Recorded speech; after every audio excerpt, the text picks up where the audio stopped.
Buy the best. 3dhobbyshop.com.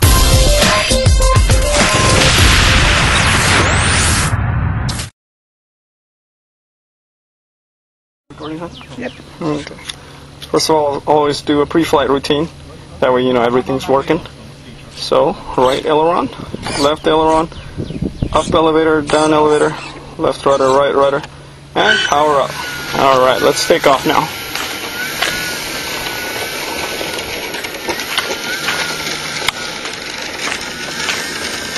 Alright. And off she goes.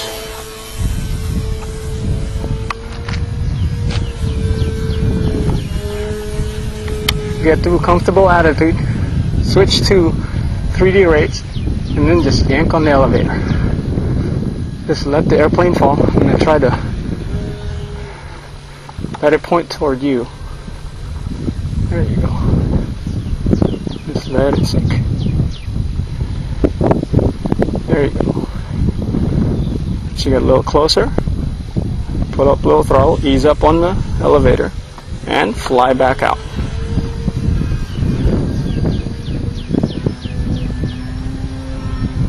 Again, get into safe altitude, and just pull up on the elevator. Get used to, here I'm going to use a little rudder here to drive her around a little bit, and then add a little bit more power, ease up on the elevator.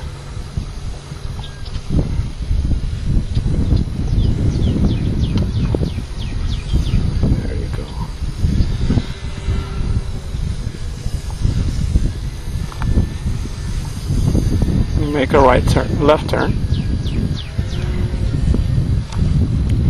Turns are initiated by rudder, and the purpose of the ailerons and turns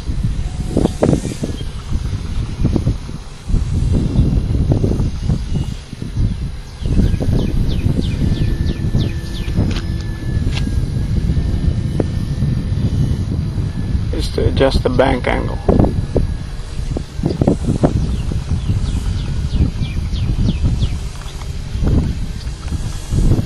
If you need her to move a little bit faster, then you ease up on the elevator. Okay, let's start over again.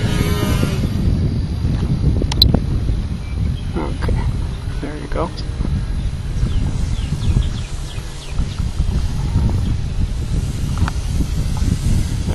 As you get a little lower, add a little more throttle. You can turn with the rudder, and then adjust your bank angle with your aileron.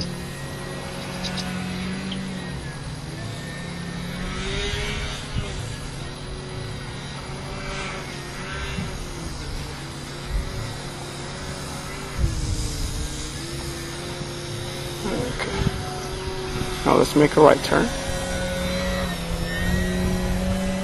The wind right now is behind my back.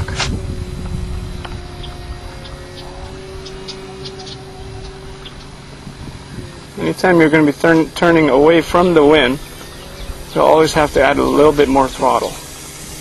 And pull up on the elevator a little bit more. So you'll notice now, in the turn, a little more throttle.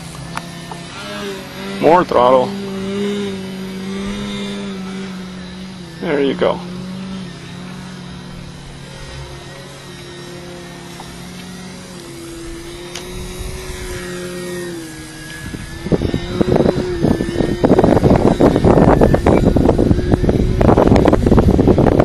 Again, turning away from the wind, add a little more throttle, and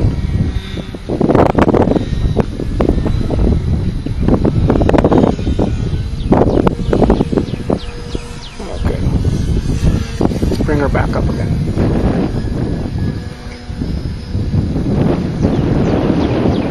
To do an elevator, you can start with a parachute and yank on the stick.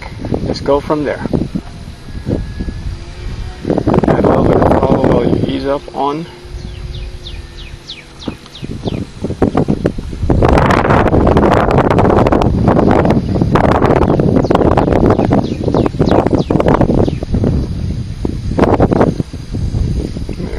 A good flying model shouldn't really have a wing rock, or very minimal that you would need to correct for, which makes the learning curve a little easier.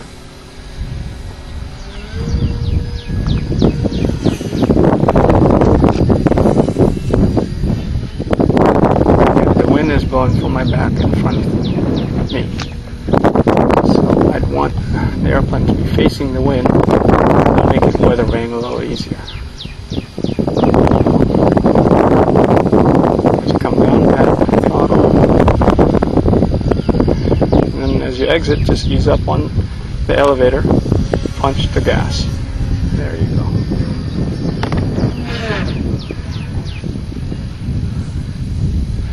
Let's do a little inverted here.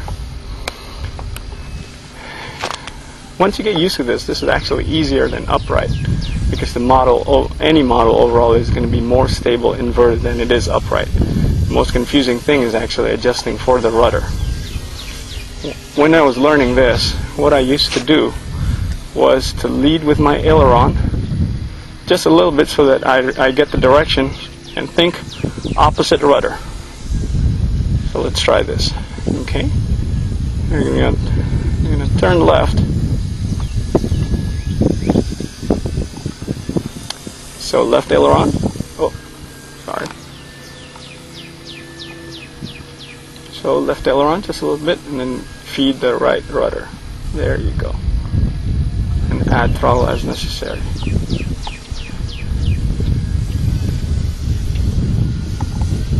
Likewise, right turn, right rudder, left, excuse me, right aileron, left rudder. There you go.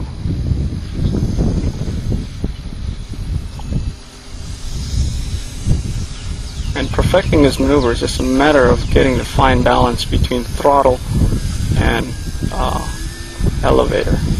Okay, again, left turn. More gas. Oh yeah. When you're in a difficult position like this, the plane's not going anywhere, just punch out and be safe. That's usually when people lose all sorts of orientation. Whenever you're doing inverted Harrier, you should always be moving forward, because if not, you'll start losing orientation.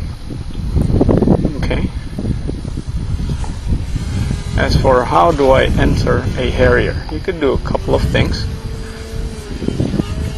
You could start with just slowly adding throttle, elevator, and the airplane will enter into a post-stall attitude. There, we're in the Harrier already. Harrier/elevator. Add a little more throttle.